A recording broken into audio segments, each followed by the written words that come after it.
they won't even let me in the stands because how crazy these people are. This was my life, and like now there's nothing. That is all planned, and that is all behind the scenes. This is something I'm going to do forever, and no one can stop me. And this is another thing that honestly I probably shouldn't be saying, but is true. You'll want to listen to this one. How did Mark Cuban grow the Dallas Mavericks in valuation for more than $3 billion? Today I had the chance to speak with Cory Field. Cory belongs to a side of live sports that not many people think about. He belongs to the side of acting, of entertaining, of mascotting. This is a booming sports industry and it's only getting bigger. So we go into this story of how he built a resume with countless professional sports organizations, including the New York Yankees, the Tampa Bay Buccaneers, and the Toronto Raptors. We talk about the world of theater and professional performance, building a career with frightening instability, the cost of anonymity, alter egos, crowd psychology, and more. So join us. Cory Field, if I had to ask you in one line, how would you describe what you do for a living? Um, that is a crazy question. I would definitely have to say the most bizarre and interesting thing anyone could ever even imagine. That would be my one line. That is Yes. that is some description. Tell me, how did you take me back to the start? How did you become the person that you are today? Well, obviously, it starts with the childhood, as so everyone. I would definitely say the way I grew up in my family, definitely made me the man I am today. I grew up with a twin, and we were definitely opposites. He was more introverted, and I was the extrovert, wannabe center of attention. Um, and I just feel like when you grow up with someone always there, there's no way you're going to be an introvert when you're older because there's always someone to talk to, share every moment with. Right. Uh, I definitely think coming from the family I did, very crazy, crazy grandparents, super fun to be around, definitely made me the person I am today. Um, but I would say, like, when I was in high school, like, I was that introverted, self. Yes, like, my friends would definitely say opposite, but I definitely was, like, that kid that got bullied, and I just, didn't fit into the popular group, if you will, and, and I knew there was something that had to come out of that, and I remember I used to walk home from school because I was scared to even get on the bus with some kids, and I think it was just grade 11 when COVID came around and I got out of my shell. I started becoming more of an athlete within baseball. I played baseball my whole life, but when you play a varsity sport in high school, it brings so much out of you depending the person who you are. I will say though, Right. like the person I am today is definitely where from grade 11 to, like, college, that's where it really came out 100%. Oh, Yeah. totally. So that's, COVID is always something you talk to a lot of people, and that's like a very significant moment. People really, Yes. it really impacted a lot of people, right? How, a lot of people during COVID, they spend a lot of time at home. Like that's what it was. How did you become an extrovert from spending so much time in lockdown? Yeah, and that's honestly, that's the question I get a lot, but I think I took it in a different sense. So, in our division, if you will, of school, basically our district, our school board, we basically had an option where in March or so, you can take the grade that you had, which mine wasn't that great. I had a 78 or something percent, whatever that is in a GPA. And they gave us an option to get out of school now and basically graduate without having to do any other school with that same grade.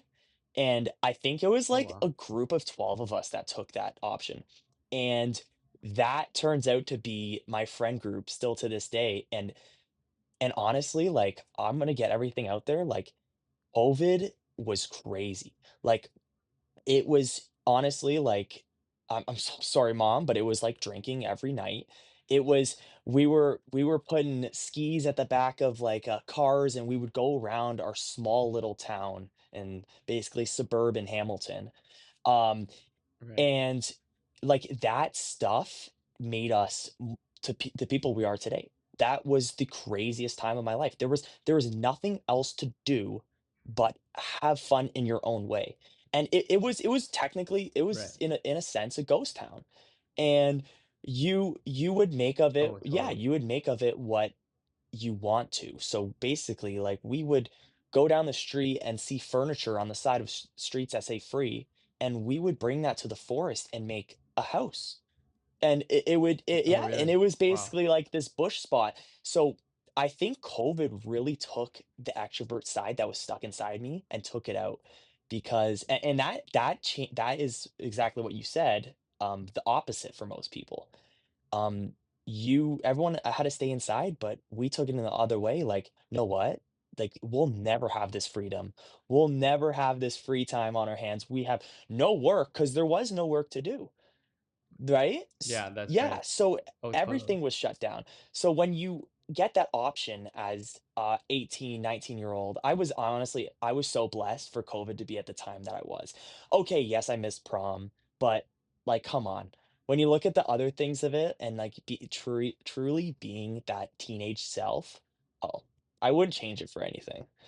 Did you have this kind of creativity and this, ability to almost optimism to make the most out of things, before all this extroverted stuff came out? Yeah, for sure. So, like, I will say, like, I had a lot of anxiety as a kid. I would be scared just seeing a police officer drive down my street because I thought that there was someone on the loose that was gonna hurt me. That I had that anxiety, and, I've been through it with my introverted self, like, I don't know where it all came of. But the thing is the people who were close to me, the people that loved me most, my family, they always knew that there's something with me. They always knew that there was another part of my introverted, childhood that was gonna come out one day. Like, I remember my grandma always used to said, like, "You're gonna be an actor. You're gonna be an actor." And this is like 12-year-old Cory that can't even walk outside alone or can't even take the school bus without being scared, you know what I mean? And it's like, yeah, Right. that's ridiculous. Obviously, I'm not gonna be an actor. You look to where I am today, it's like that's basically the job I have. And so how does, I guess, tell me about the baseball career and how does this tie into Yeah, everything? so growing up, I always played baseball. They used to call me flamethrower. When I was a kid, I was one of the fastest throwers, had one of the best arms, and I honestly wasn't that into the sport. I liked hockey more, I liked watching football more. I wasn't into baseball, but I didn't have a strict dad, but I had a dad that really pushed me because he knew he saw my talent, and I'm really grateful to this day because of that. But I'd play here and there, and I had the talent. I played travel rep growing up. We would have games in Kentucky, we'd be in Florida, we'd be in Ohio, we'd be in Michigan, right? Like, it's it's one of those things that, you know, wraps around you as a kid where it's like, I didn't have a job till I was 21 years old in college just because how big baseball was growing up, and I was, like, really appreciated to my parents for still putting me through it because they knew I had that talent, and at the end of the day, it did pay off. I went to college in Utica, New York, a small two-year school. I was the starting pitcher there, and that grew up to be a semi-professional job, which, I was playing for the Inter-County Baseball League in Brantford, Ontario, and that was my dream. My dream since I was a kid, I didn't wanna go to the MLB like everyone else that says I just wanted to have that pro debut. If anything, as my childhood would say, "I just wanted to be on TV, mom. I just wanted to be on TV, dad," when it came to the baseball industry, and in June of 2023, that happened, and you know, that was one of the happiest moments of my life. It was a game in London where I was a starting pitcher. I was actually one of the youngest pitchers in the league at the time. Oh, Yeah, wow. they knew me as the young righty. So, stuff like that, you go from such a small career, in a sport that you barely liked, and then when COVID hit and my whole personality changed, I realized, like, "You know what? I'm lucky. I could be working and, like, as, people say, flipping burgers in McDonald's." But no, Right. like, I'm sharing friendships with the greatest people I've ever met on a baseball field, doing something that I did come to love. And, I wouldn't turn that down. I wouldn't change that for anything this day. Um, I will say, like, I did hang up the jersey last summer for good, and Oh, yeah, yeah. I fully retired from baseball, if you will. Not really a career, but I did play a few years semi-professionally, so it's in a sense, if you get paid for it, you're a professional. Um, Yeah, yeah, yeah, definitely. right. But the thing is, it's like you start to learn this in life, and I think this was my first time in reality actually knowing this and feeling this. It's like that will never happen again. Like that Mm. was like a good 14, 16 years of playing baseball, and you're officially hanging up the jersey. You'll never be in front of a crowd again. You'll never have those teammates again. And that's where you have to fill in those holes in other spaces in your life. What was that like, kinda making that decision, "Okay, it's time to hang up the jersey and go on to the next adventure." What's that Yeah, like? see, in my shoes, it was a little bit different. I was fortunate enough to, as we will soon to talk about, have an amazing career and have an amazing opportunity. So in my sense and in my feelings, I kind of was just like, you know what? It's an eye for an eye in a sense. I'm gonna hang up this jersey. Yes, it was fun, but now it's on to better things. Opposed to people who have career-ending, injuries and stuff, which, that's a little bit different, where it's like, "Wow, this was my life, and, like, now there's nothing." So, yes, it Right. was hard, but at the same time, it was also exciting to see what comes next. Some people say, you don't wanna stretch things too Yeah. far, you know, almost leave it on a high note, and it seems like that's something that you're pretty good at doing. Was COVID, like, in any way affecting the baseball, or how did that come into Yeah, play? yeah, for sure. Like, obviously, it did, affect baseball as it affected everything else in everyone's lives. I wouldn't say as much as other things, I would say. So, like, college, my first year of college, COVID was huge, back in 2021, Right. and the only thing it really affected was, like, okay, like, we have to wear masks, practice, and stuff like that, which, yeah, is kinda beating around the bush, but at the same time, like, it's not like it canceled our season.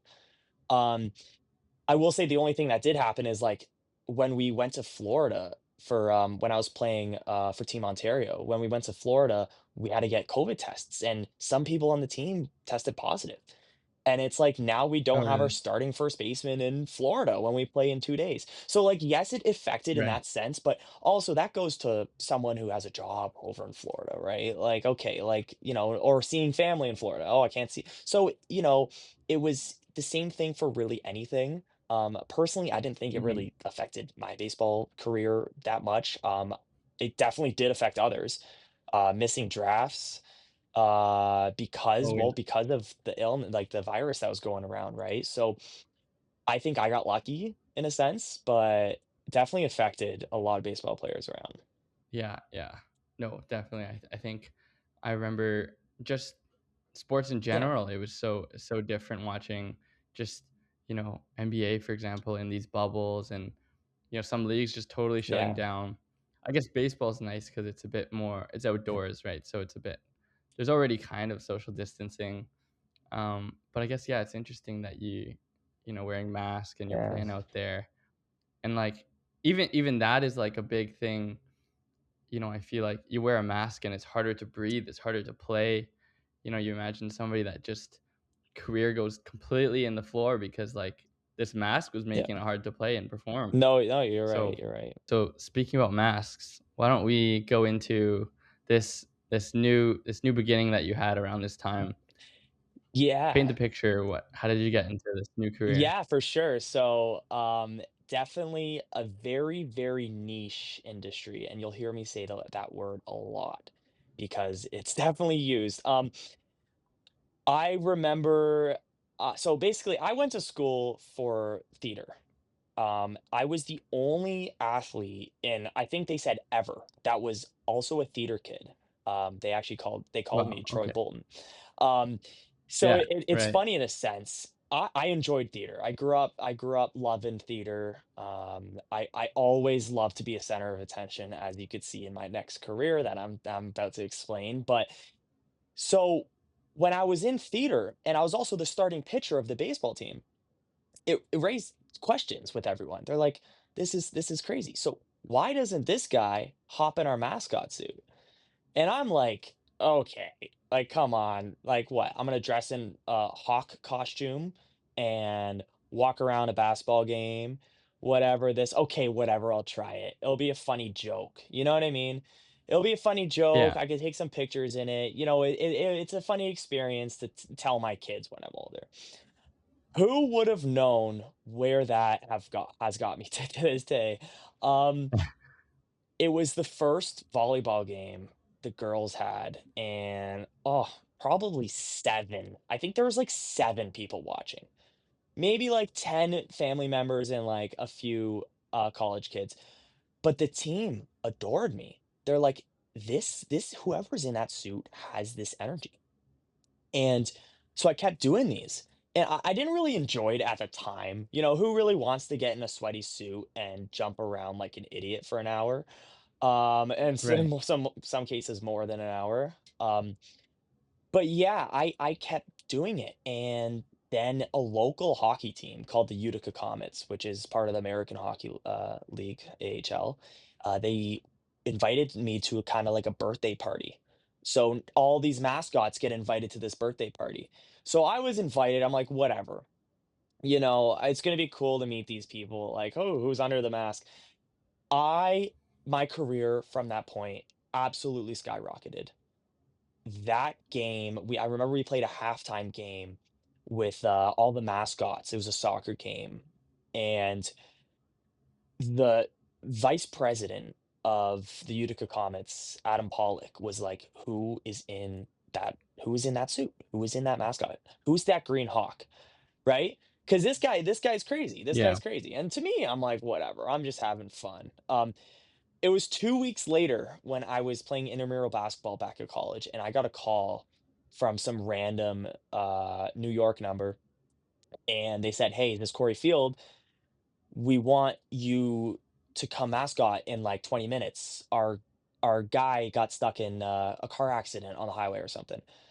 I'm like Wow. I'm like, "Okay, whatever. Like, here's $200." I'm like, "Oh, okay, now we're talking." So I go there, do that, whatever. I don't even think it was that crazy. Like, Facebook blew up. Who Oh, is really? naughty today? Who Wow. is naughty? The costume was name was naughty, the character was naughty. And who is this? Who is that? Who is that? So then this starts raising questions for this organization. Like, we need Right. to get this guy. Um, how can we get this guy? So they fired the dude that was Oh, doing no it at the way. time. And I think there was a guy and a girl that was doing it at the time that was also performing for the Syracuse Orange, which is the Division 1 school over in Syracuse. And at first, I was like, "Cool, whatever, I'll do it." Baseball comes first, but whatever game available, I'll do it. So that's when I really started a brand over in Utica. And this was something that, is in my head just a 2-year college. I'm gonna get some money. Um, and let's just have fun with it. A cool story one day. It was until the one game where there was a special needs girl that stayed extra after the game and was crying because they couldn't see the mascot. Um, and I was Corey at the time, out of costume, and I said, "Okay, I'm gonna go get it back on." So I got it back on, sweaty, wet, cold costume in this hockey arena, and the Right. reaction that that girl had, it still sticks with me to this day as like, "Know what? This is my career. This is something I'm Wow. going to do forever, and no one can stop me." And honestly, like, from there, just blew up to where I am today, 4.5 years later. a professional mascot in my hometown. So yeah, like that's definitely where my career started. Um, I went from Utica to graduating at my local college. I got an offer from the Utica Comets to come back for my visa year, and I had the 1 year with my visa, and I worked for the Utica Comets and Syracuse Crunch at the same time. So I'm driving back and forth from Utica to Syracuse, doing both these professional hockey organizations. Um, and then one day I get a call from a Tampa number, and this guy on the other line's like, "Hey, this is the New York Yankees. We would like to fly you out here to Tampa, Florida, and we would like you to perform for our spring training operations as the King Ripple, which was their mascot at the time." And that's when I'm like, okay, know what? Like people are noticing. People are noticing this new mascot. And to be fair, going back to Utica, like I made a brand there. It was like a few games where I was pouring popcorn on people, and now like every city bus around the city has the mascot with like popcorn buckets. So it's like Oh, it's really? yes, it's something so small that can change a whole organization. As one kid that was an idiot in college at the time, right? Not knowing what I was doing, turns out I started a whole brand which had an insane revenue in merchandise sales and insane sponsorships around the city and around New York State, right? So it's like something so small can end up to something so big. So, you've gone from, this theater and baseball player, and you've managed to combine both those worlds. Both, you said you have kind of two halves of your life, and you've brought them together, and you've made a career out of it. What is it, do you think, that made you such a great mascot and made you somebody that all these teams want to hire and get them a part of your team? Yeah, so well, it definitely it stems from my personality in a sense. Obviously, I'm a very, very, as you can see, outgoing character. But I say this a lot. It takes very few people to become a mascot, and honestly, it's not really like an appealing job. You're you're jumping in a costume, sweating in steaming hot air, and you're getting kicked by kids, and intoxicated people Right. are coming up to you. So it's a very niche industry. And what made me that person was I think this theater background. I loved being on stage.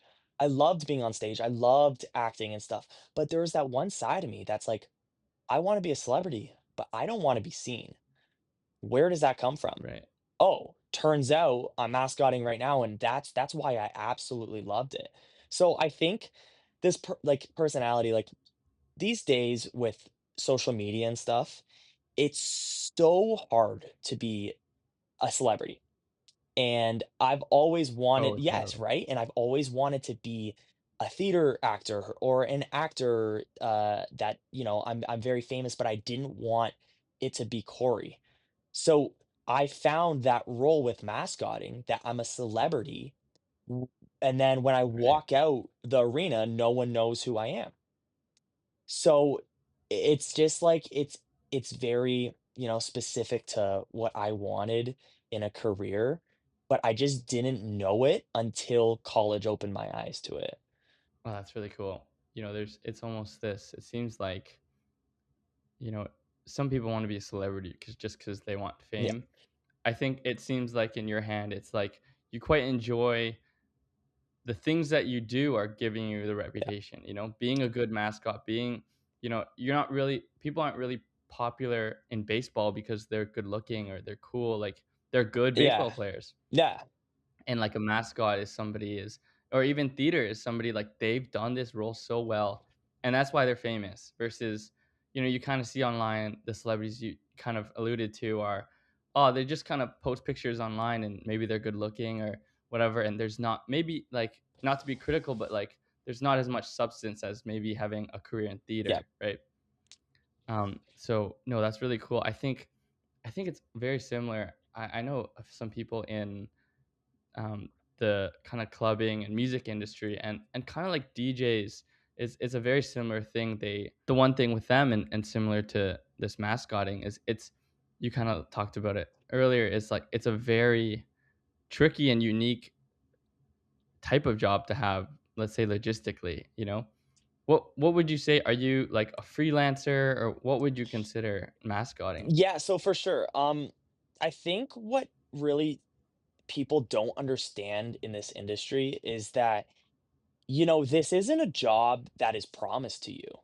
And, you know, people like myself that are more fortunate to have a resume that has, 8 plus professional organizations on it, stemming from the MLB, NHL, NFL, all these Canadian organizations, is that like Right. these jobs aren't promised to you. And the way I like to explain it is that we get treated like an athlete, but also in the sense of, if I'm not doing good enough, if I'm not entertaining the fans every single day, or if I'm not bringing that new energy or those new trends, or if I'm boring one day, they can in a snap of in a snap of their fingers, it's like we can get someone else.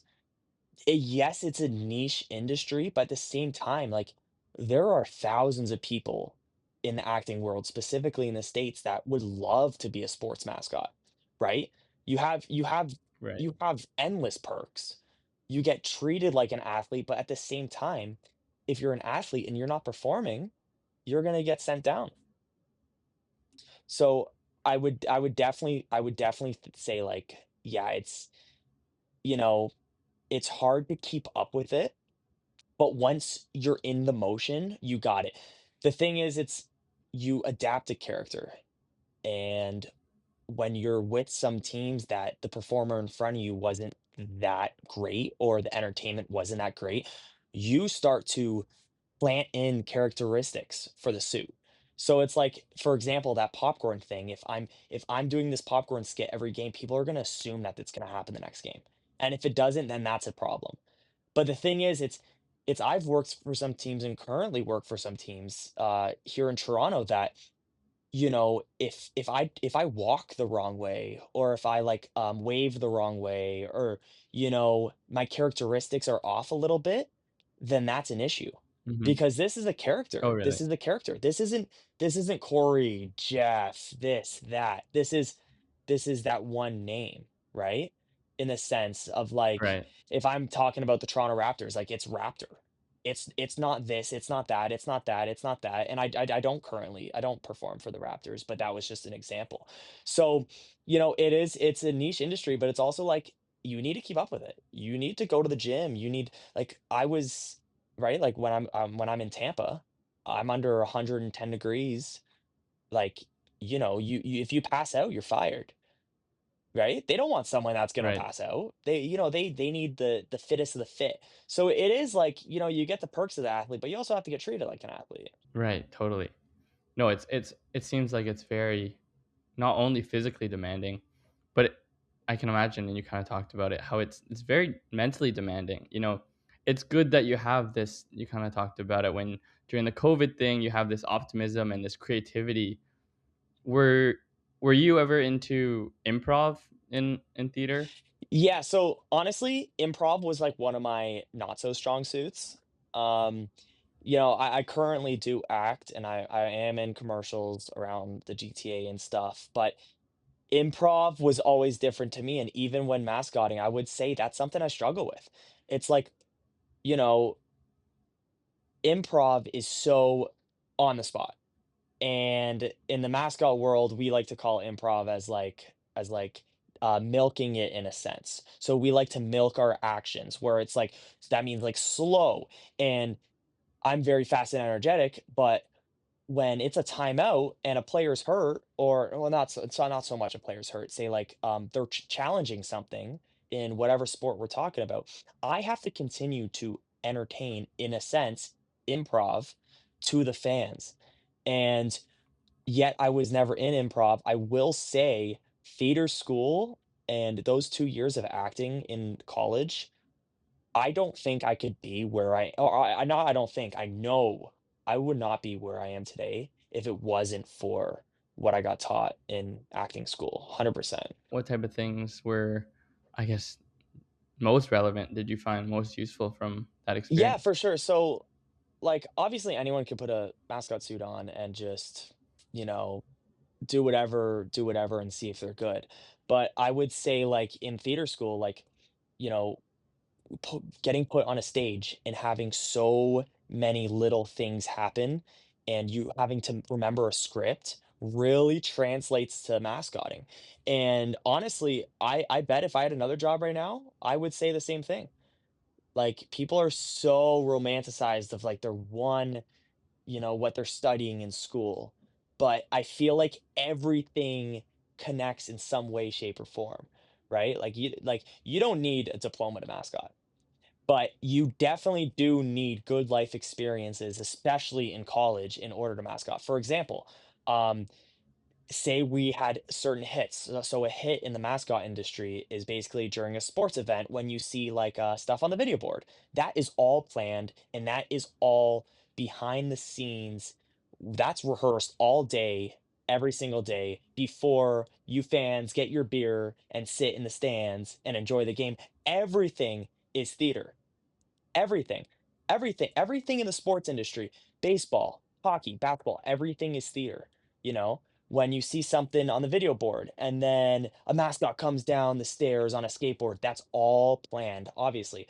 Okay, and this is another thing that honestly I probably shouldn't be saying, but is true.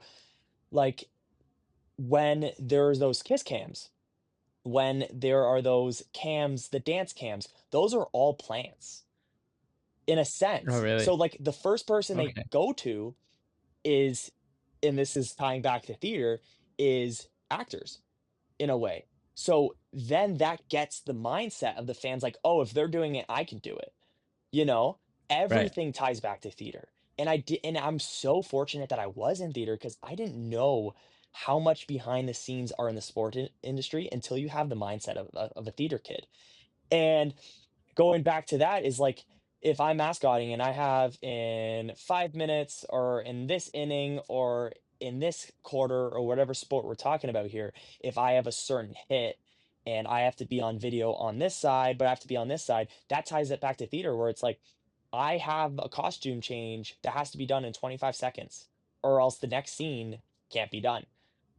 So when I'm running around an arena or a baseball field or a football field and I'm getting stopped by 50 kids for pictures, this all ties back to theater and doing it in the best, way, in the best, fastest, most convenient way possible.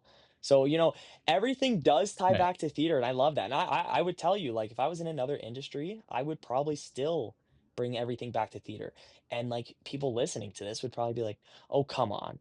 You know, I'm a construction worker, doesn't tie back to theater. I guarantee I could find 5, 10 things that tie back to theater within construction. But that's not just theater, that's a bunch of other courses. Anything you take in college, you don't need college for some things, but for most things, you're going to tie it back. It's those life experiences in college that really, really make you the person you are when you're growing up. Oh, Yeah. totally. Have you heard of flow state?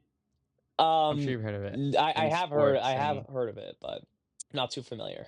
so there's there's this idea in psychology that, and this is something that you get. It's almost like a feeling. It's like a state that you're in, when you're, let's say, in sports, when you're really immersed and you're at your best. But the underlying foundation of that is that you've got, it's almost like structured chaos.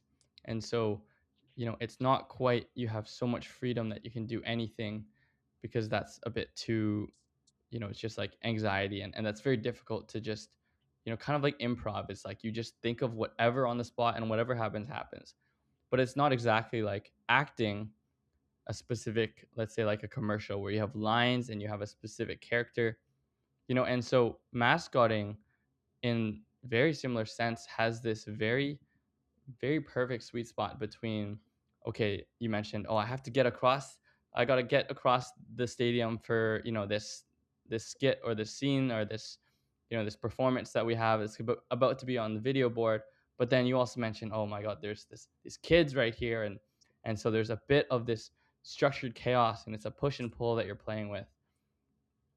And I think you have the same in kind of sports. It's that feeling when you're against somebody, let's say in baseball, and it's not a team that's too easy Mhm. because you don't want to play like 5-year-olds. It's just boring, right? You're just gonna beat them, and you also don't want to play these NBA stars when you're a college player because they're just gonna or MLB stars when you're a college player because they're just gonna destroy you. And that sweet spot where it's just kind of difficult and you get into that feeling where you're just immersed in the moment. There's nothing else you're thinking about. How do you feel that? Tell me about what that's like when you're mascotting. What does it feel like in those very hot and very precise moments that you gotta, Yeah. be at your best? Yeah, like yeah, no, I actually I love that you said that. Like, honestly, I didn't have like, although I'm talking great about college and stuff, like, that my first year was really rough. I moved to a new place with barely any notice, barely any friends and not good ones at the start, and there was something about getting in that costume, and everything that's going on in your life is out of your head. As soon as you put this mask on, it's like nothing else matters. And that sounds a little bit premature, but it's it's that personality that comes out when you're in the suit that makes you just not think of anything else.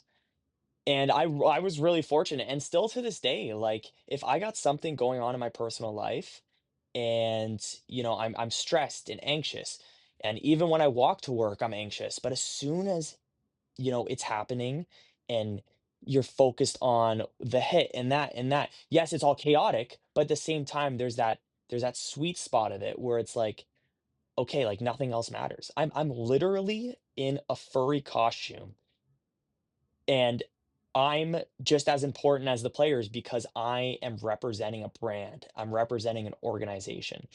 So yeah, I like how you mentioned that because it really is, it's a lot, but it's also a little in a sense like I live by everything happens for a reason. I live by life's too short just to not do what you love.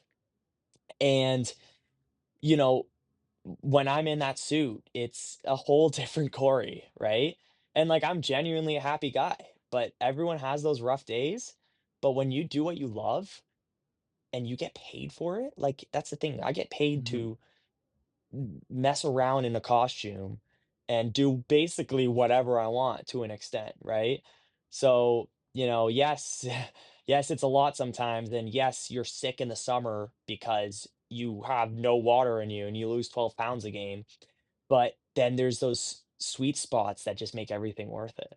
You mentioned you put this mask on and it's kind of just this you enter this whole other world and for you, you're still you and you're still in this costume, but from the outside nobody knows that it's you.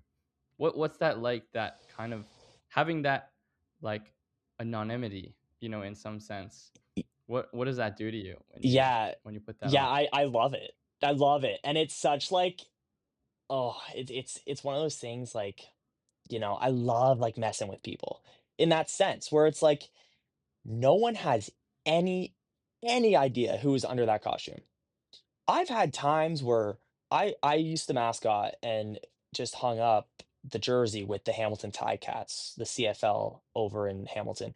And you know how many teachers, you know how many, friends, families, cousins even, like I would see and they would have no clue that it's you know, this kid that they taught for 2 years or someone that they hung out and talked to at the bar last night.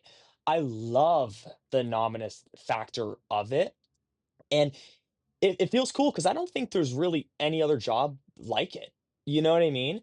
And I love being this character and, like, "Oh, if I mess up, who cares? Because no one knows who's inside."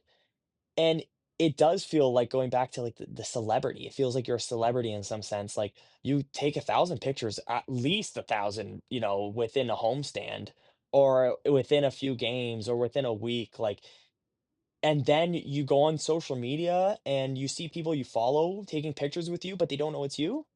It's like something like that is so niche, but it's so me. It's so my personality where it's like, you're messing with people where it's like, yeah, Right. like you'll they'll never know, but I love it because I do. Yeah. No, you can totally kind Uh-huh. of get away with just trolling people and pushing their buttons a little bit. Is is there a cost to doing that? Is there a cost to being anonymous Yeah, in a and kind of always sense. switching Yeah, identities? in a sense. Well, first of all, I've been 17 suits for across 5 years and across North America. I've been 17 characters. It gets overwhelming at times. I will be completely honest. I'm not gonna lie with you and say that I haven't done someone's signature in another suit or someone's autograph in another suit. um, Oh, wow. yeah, yeah, and that's really, really bad, and that's really unprofessional. But that's what happens, right? And what I was explaining earlier is just so many characteristics. I need to wave like this person. I need to dance like this character. I need to have obviously the autograph like this character. But sometimes it cross paths, especially when you're working a lot of teams at once and it's a busy season. Yeah, that's a cost to it. And not just that, like personally, I don't really care much about this, but I know this comes up with other of my mascot friends because obviously we know everyone. And is Right. that you don't get the recognition for it. So Corey doesn't get the recognition for what I'm doing on the field because that's a character. So say in a sense, and this has happened before, where there's a really big acting agency at the game and they love the mascot. Oh, that's too bad because they don't know who's inside it. Opposed to if I was on the stage in theater and I absolutely killed a show. Oh, easy. That's Cory Field. Here he is on the casting list, and there's that. There's his email. You know what I mean? So that's the cost to it where Right. you love being anonymous, but at the same time, you don't get anything from that moving forward. Right. Yeah. No, totally. And so you mentioned like the mascots between each other, they know each other. Um, but what about, you mentioned going on to the next one. You want to go to, let's say, a new team. You just like you said, you don't have the same performance metrics that somebody like on LinkedIn can talk about. Oh, I made these sales and I did this and that. So what is that like going into the next the next gig, the next Yeah. mascotting role? How do you how do you kind of sell yourself? How do you Yeah, get see, into that? I like to look at it kinda like, growing up in the family business, and that's how I really look at it. So, mascots, we all know each other. When it comes to the MLB, NHL, NFL, CFL, OHL, whatever, we all know each other. If there is an MLB mascot party where, everyone's invited to this one birthday party, that's how you meet. And also, they fly you out to every single All-Star game. They fly you out for all the birthday parties, this, that. So you're best friends with these guys, and we all have group chats. And some of these guys, like for example, like I would travel with, and one of the guys I went to Morocco with. So it's like it's Right. in a sense it's really cool, but also this is an industry where it will rarely get posted as a job posting. So that's the best part where you don't really need to sell yourself because if Zach or Jeff, I'll use over with whatever the Denver Broncos in the NFL. Say he was moving on and he needed someone to replace him over there. Oh, well, I got this contact, this contact, this contact. What are you doing, Corey? What are you doing this? What are you doing? So, you know what I mean? It's very like, hey, want to come fill in my role over here? I know you're a good performer. So in this industry, the biggest thing is contacts. The hardest part about being a mascot is starting, right? Because you mean Right. absolutely nothing. When I was in college doing Mm, it, I got a lucky break, right? Luckily, I lived right down the street from the arena for the New Jersey Devils organization. So it's like it's different where like I got lucky to get into it, and then you build your resume, and then you meet the people, and then that after that, you're golden. You're in the industry, you're in the industry for good, and for a long Right. time too. We have a 72-year-old. Yeah, Oh, in the really? AHL. We have That's yeah, interesting. like we right? Wow. So it's like you're in the industry for a while. And yes, people usually retire around 50, 55, but this is a job that you can make six figures a year. These mascots normally, is it do they play multiple roles at once? What's the typical Yeah, so I'm more freelance. I'm more time contract period for work. mm, So being a contract mascot means you make the same as a salaried worker. But I'm young, I'm only 22 years old, so I want to do as much right now. I love being on skates one day, but also running a football team out the next.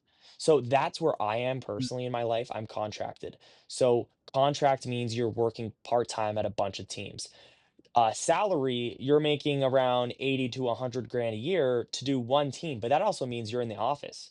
That wow. also means you're in the office and you're getting events, you're getting jobs around the city. So you're working for that.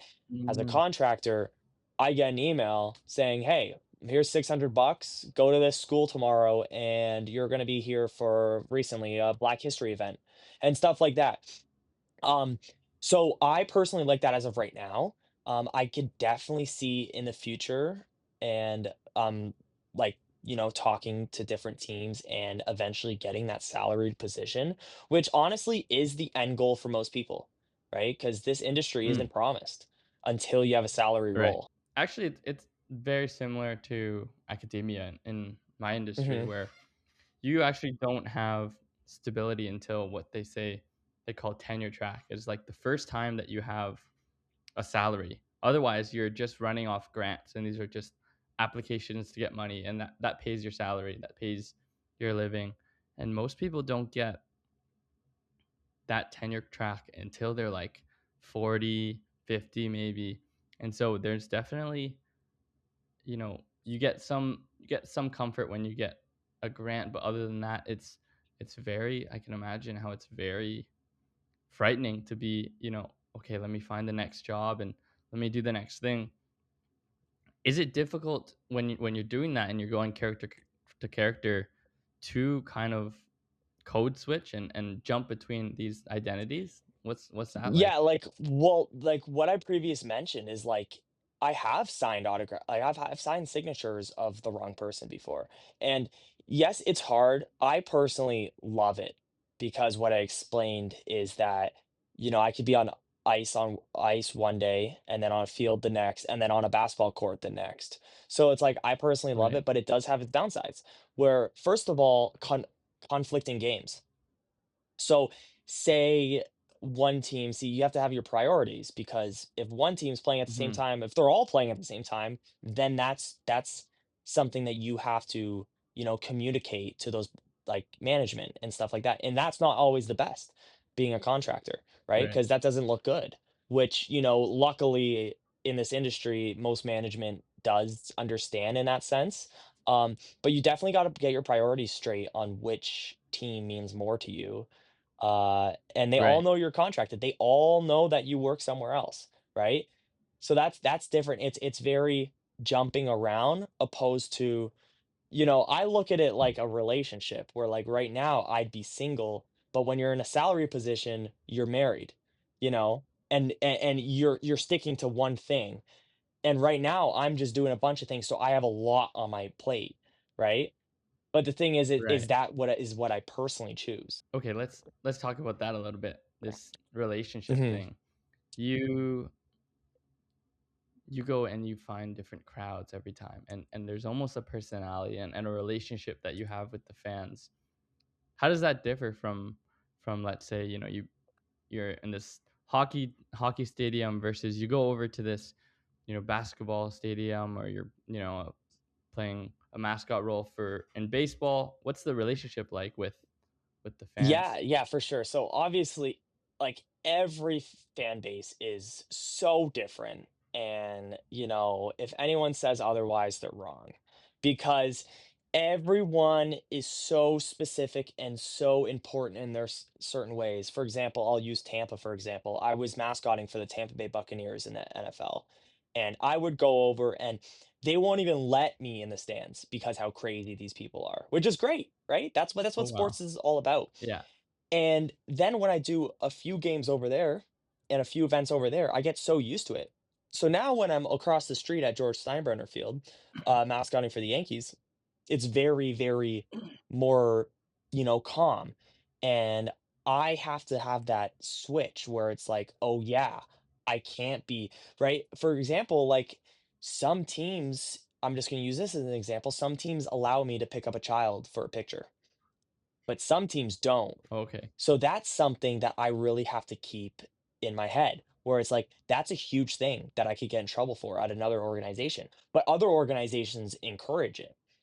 You know what I mean? So it's Right. like when it comes to the fan aspect, like, you know, um, I used to be working in industries over in New York and Tampa where one night I would have 600 fans to perform for, and then the next night I would have 46,000 fans to perform for, right?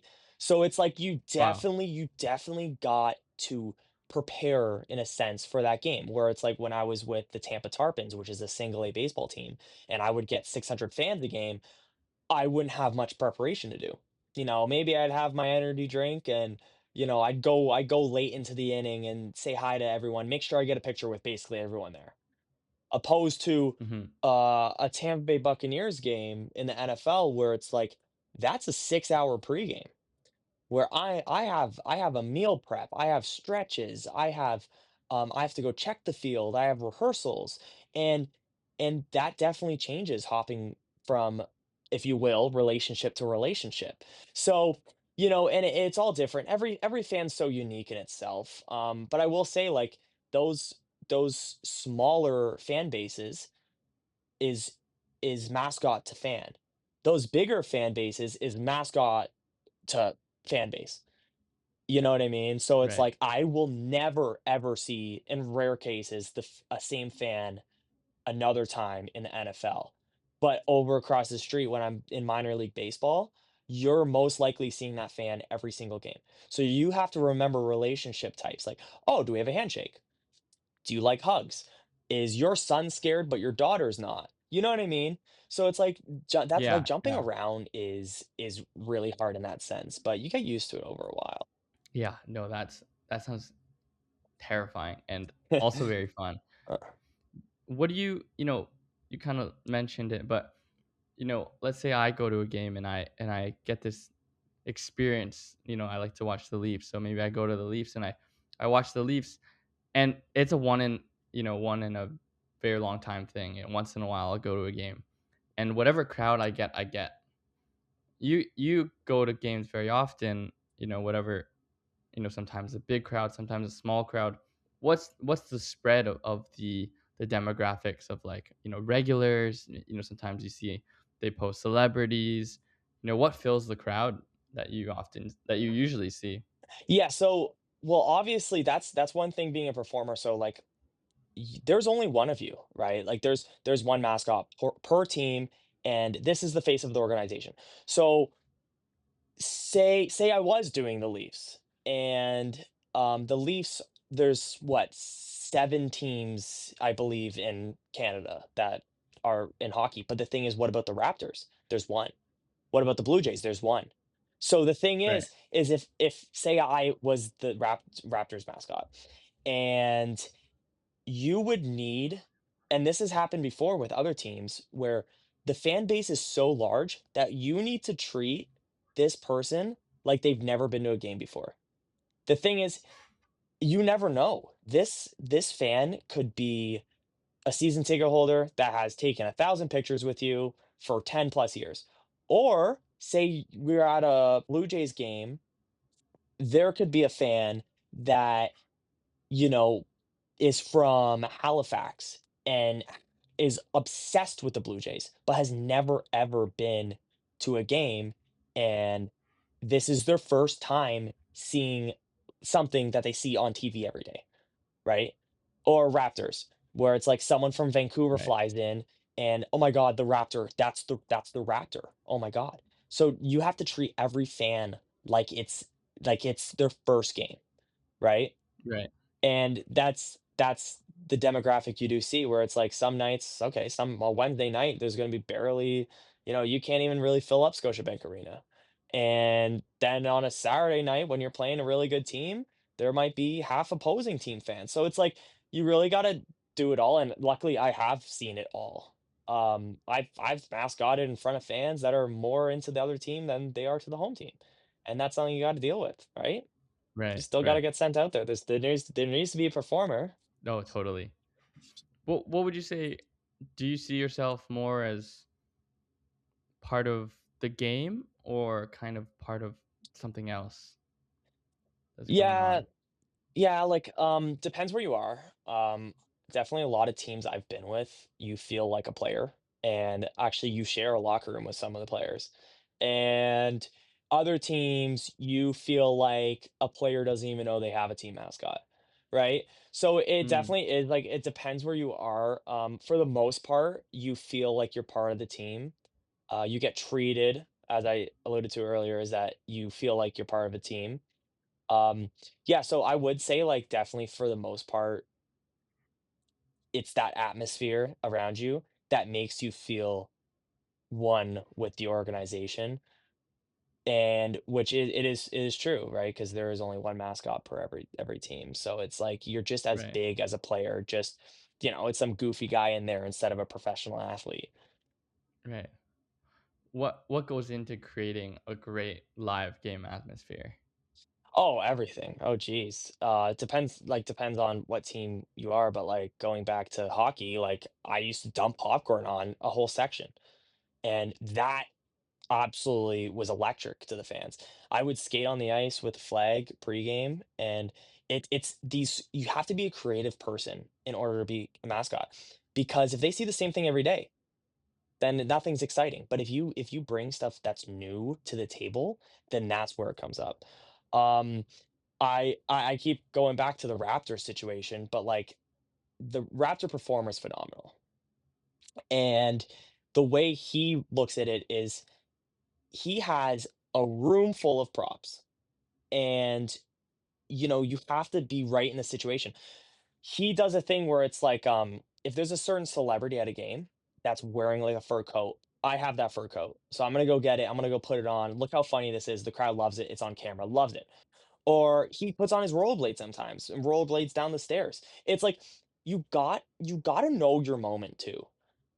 If it's the fourth quarter of that basketball game and it's a tie game, no one's looking at the mascot. He'd be better Right, sitting in the back. But the thing is, it's like when it's a boring game and maybe the team's not doing so well in the season, like you have to have those things.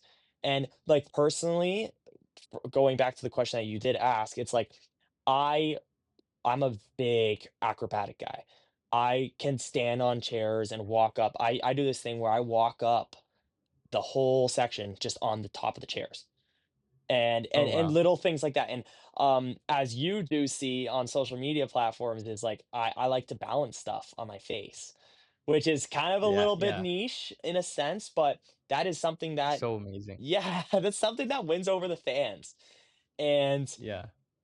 and yeah, like and people that are listening to this and is like, "What does that mean?" Is if the fans are bored, I stack cups up and balance it on my chin in the suit, and I don't care who's playing on that, court, field, rink, anything. Whatever team it is, they're gonna be like, "What is this guy doing?" And those are those little things and the little bits of talent that you need in order to perform in front of a crowd. Right. No, I think it's, now that you mentioned that, it seems so important. The team is starting to lose and the fans aren't very happy. You need somebody to bring that energy For back. sure. Is there Can you tell me about a moment that you remember, anything that sticks out that you felt like the crowd lock in with you, and even though the game's not going well, it just feels like, oh, the energy is there. Yeah, oh, for sure. I mean, like, I could honestly list 100 right now, but, like, to give you there's just an easy example is, like, when I was in hockey, I used to, like, go behind penalty boxes and, like, balance, like, upside down, and you'd see my, like, legs behind, and the crowd would love it because you see it on the video board. Oh, little things like that. Popcorn skit, love the popcorn. Who knew this delicious snack could be used for such a funny bit? And I would always walk up with popcorn. We actually had some celebrities at a game in Tampa, and I would walk up with popcorn and I would trip over the stairs and popcorn would go all over them. The fans Right. love it. So much to a point where there's some games where the players are like, "What the hell is going on?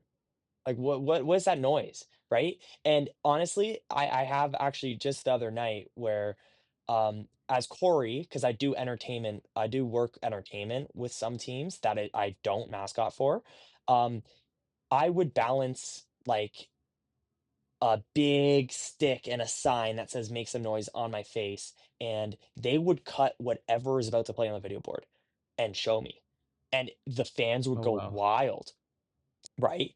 And it's like something so funny in particular that I learned back in the baseball days for putting a bat on my chin can be used in an entertainment sense, right? It's just the Right. attention spans these days, you know what I mean? It's like Yeah. I could do whatever crazy, and that's the thing, you have to need to be a creative person. You need to be creative. You need to have that insane personality so you could think of stuff so ridiculous, right? So yeah, Right. those are definitely a No, few moments that were great. that's so cool. What would you say is like the hardest type of crowd or types of fans to really get into that to win over? Yeah, opposing team fans for sure. I will say though, freshly starting, like if you're freshly starting mascotting, those are the hardest because say a team isn't really too familiar with the mascot, they're gonna be like, "Oh, cool, yeah, you're a new costume. Yeah, yeah, you're this," right? Like Right. only if it was so easy that you're inducted to the Mascot Hall of Fame, like, and then you go in the suit, right? That's different, 'cause everyone's gonna want pictures. So I would say the hardest crowds are the ones that are too into the game, that aren't there for a fun time. Mm, Because to be fair, like, half of the sports industry these days is a lot of it is entertainment. Like, I keep using the Raptors as an example, so going back to them, it's like the Raptors is half basketball and half entertainment. And you know, it's you tell that to an old person and they'd laugh in your face, but to be fair, like, that's how it is these days. Like, it's 50% basketball and it's 50% the dancers and the flag runners and the mascot doing skits like that. So I will say the hardest fan for sure is someone that's only there for the sport, right? right. Which is great because we love those fans, but that's not great for someone that's trying to entertain the fans at those low moments in a game. Oh no, that's totally true. I learned about Mark Cuban and a Mhm, lot of what he did, when he bought the Dallas Mavericks. mhm. I believe it was the year 2000. So he bought the Dallas Mavericks for $285 million. And I think he increased the valuation of, I think, 18 times. So like 110, no, 1,100% in value. And he says, I have a quote that he says, we're in the sports business. We don't sell the game. We sell unique emotional experiences. We're not in the business of selling basketball. We're in the business of selling fun. We're in the business of letting you escape and giving you a chance to create shared experience. How much of how much of that do you think changes, the actual game? You see the crowd going wild and people are having fun. Do you see a shift in, there's I imagine there's got to be a link between when the crowd is doing very well, the team starts doing well, and they start performing, Mhm. and it kind of just snowballs from there. Oh, Do you no, see anything yeah. like that? Yeah, yeah, Mm, it changes everything, changes everything. Honestly, Mark Cuban is a very, very smart man for that quote because it is, and it's the harsh reality these days, and, you know, even back in the '60s, they entertained their fans in the right ways, but the thing is you need to keep up with, you know, the trends, if you will. You need to keep up with the attention spans and so forth. But yeah, it definitely does. We've had games where in the first quarter, first half, first inning, whatever sport we're talking about, is very quiet, and entertainment, and that's why entertainment industry is so important when it comes to sports because it changes everything. And honestly, like, you would be surprised how many times these players allude to the fans. "Thank you, fans. Thank you, fans. Thank you, fans. Thank you, fans," right? And it's because they're loud and that gets them going. I know when I was playing professional baseball, I would pitch way better if fans were standing on their feet, right? And Right. not eating popcorn and on their phone because it's like, who cares then? And Yeah. it's just it's one of those things where it's like home field advantage, home court advantage is such a real thing, but it just seems so, fictional in a sense. Like, but it is so true, and that all starts with entertainments, and entertainment all starts with the mascot. So, Right. it's one of those No, things that's totally. just it's so important, and no one knows it is, right? I've been called a furry, I've been called some kid in a costume, but at the end of the day, like, we have one job to do, and it's to get those fans on their feet. I can't even imagine how much that actually does for the players psychologically. Seeing the fans, you know, maybe even they can't even describe what that does to them. Seeing the fans stand up and cheer for them, it's cool to see.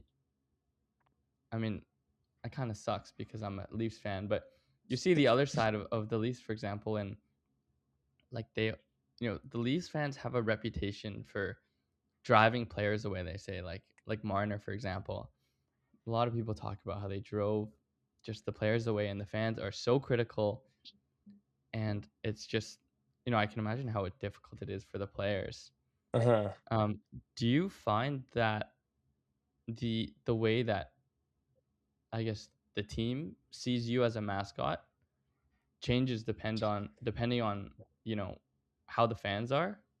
Yeah, like, for sure. I definitely know where you're coming from in that sense, like, yeah, I don't wanna speak on if that was true with what all happened with the Marner situation, and I do understand that, but, like, I will, from a mascot perspective, say, like, yes, it does definitely affect there are some teams, I left the Tampa Bay Lightning organization over in Syracuse strictly because I just didn't feel that welcomed as from a Mm, fan aspect. They weren't that excited to see me, and that does drive me away, so I couldn't imagine even where to start when it comes to the players, right? And it's like, you know, you're playing a sport in a sense, and you played a sport in the sense your whole life, but, you know, you thrive for the approval of the people that are watching you.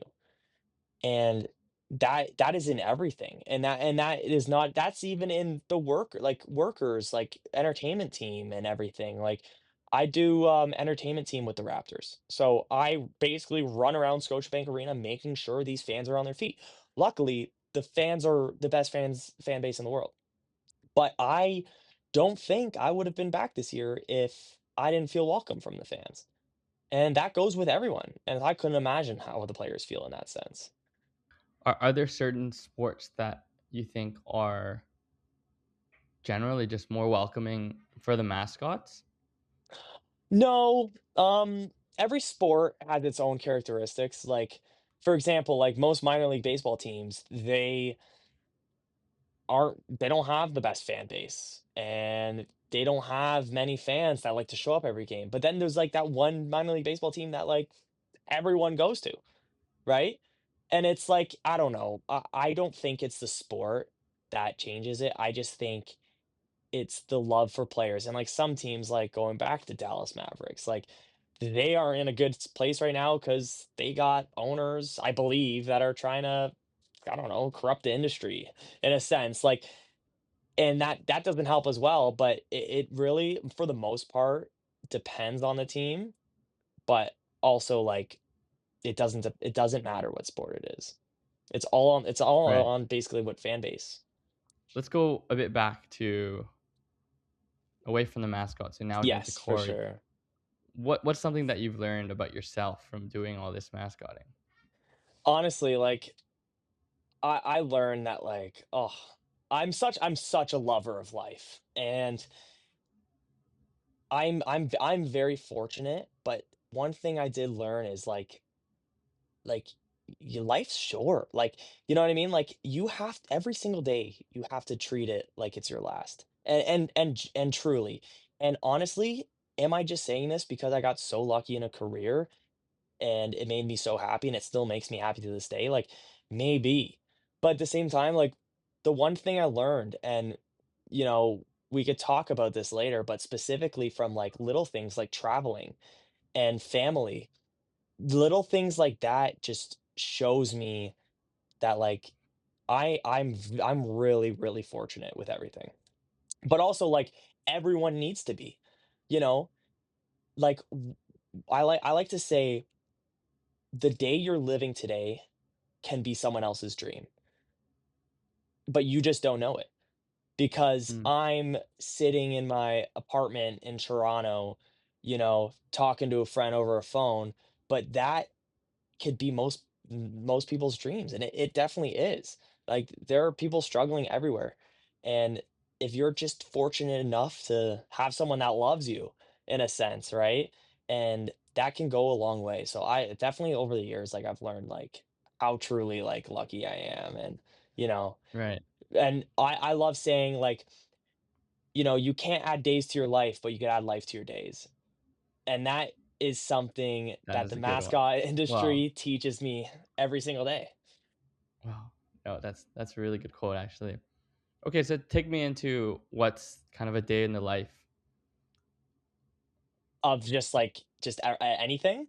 Yeah, anything. What's a typical day, you're Yeah, mascotting? yeah, so, like, obviously, mascotting's really busy depending on what season it is. Usually November is kind of an off season for me 'cause, Raptors don't play as much, and my other seasons that unfortunately I can't disclose over over a podcast, but my other seasons, aren't in play during November.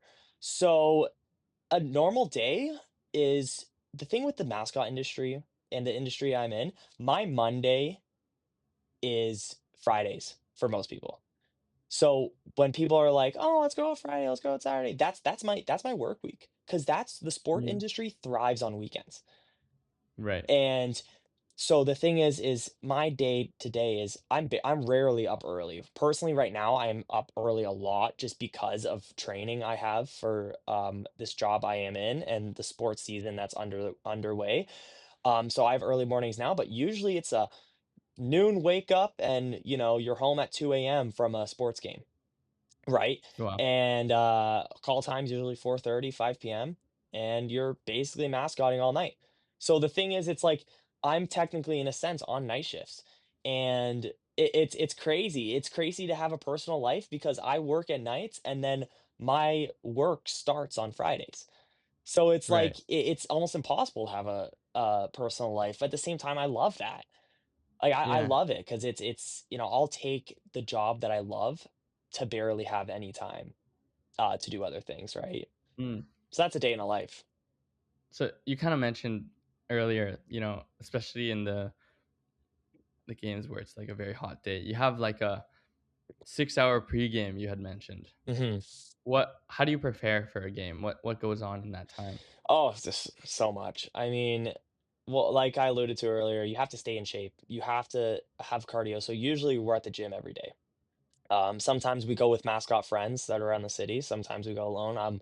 Back in Hamilton, I actually went with my mascot partner, which with the Hamilton Ticats, we have two mascot performers. So it is staying in shape constantly. That's just a no-brainer. That's just a lifestyle choice. Um, but a big pregame, you have to be caffeinated. And even in a personality like myself, you always have to have that either the energy drink. I like to stick to coffee. So like a pregame looks like setting up your suit, making sure you have all the pieces, and then you have production meeting, which is usually 2 hours beforehand.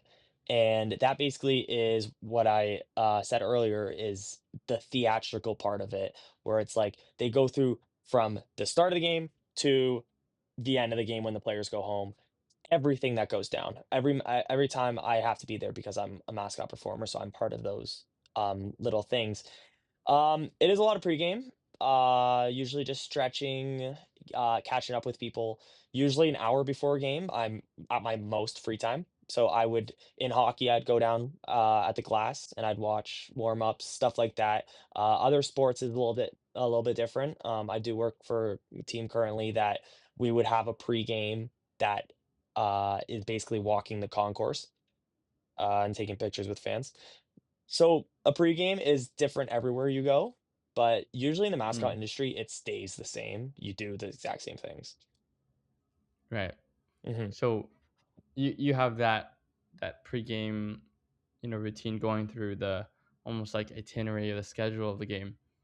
Who are who are the people that you're working? What's the team looking like that you're working with to, behind the scenes get all Mhm. these things done? Yeah, so you usually have a few entertainment supervisors, and that come along with your contact with management.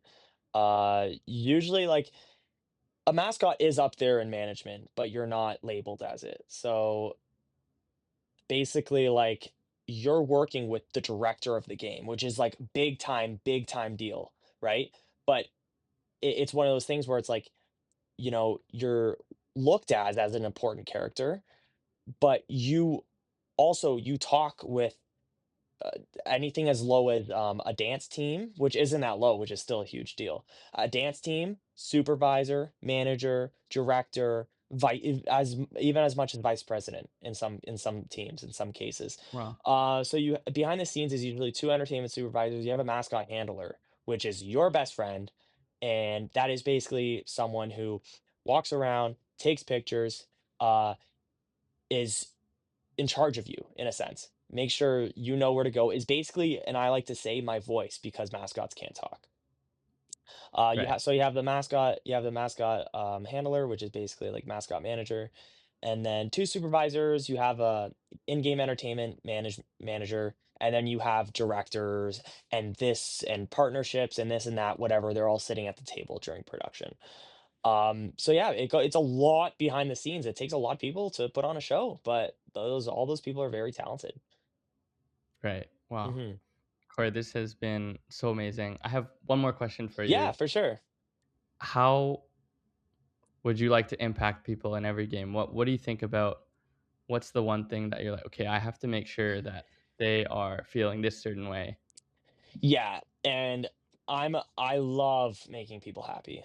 I go by that every day. I love nothing I love more than making someone smile. And that's actually if someone asks why you do it, that's what I say. My favorite thing in the world is to make people smile, to make people laugh. Um, and that's definitely what comes out of it every single day mascotting is, if I see just one smile, I knew I did something good that day. And mascotting is a job that you could take advantage of making people happy, right? Like, it is so easy to make someone happy when you're mascotting. All you need to do is look and smile and wave at them. And because I remember when I was a kid, if a mascot looked at me, oh, it was the coolest thing. I'd remember that forever. So, Right. you know what I mean? And I still have those memories of of me as a kid in the mascot. So that's really what I go off of is what I experienced as a child and what most people do experience as a child because everyone loves a mascot.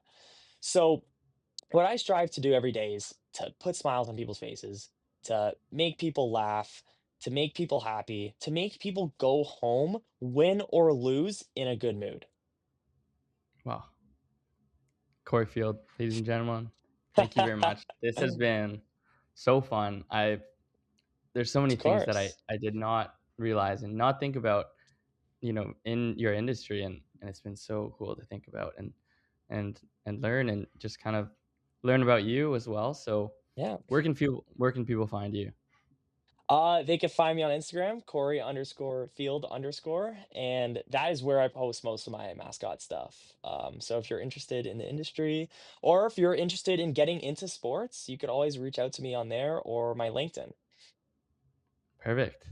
Thank you so much. Thank you so much, Tyler.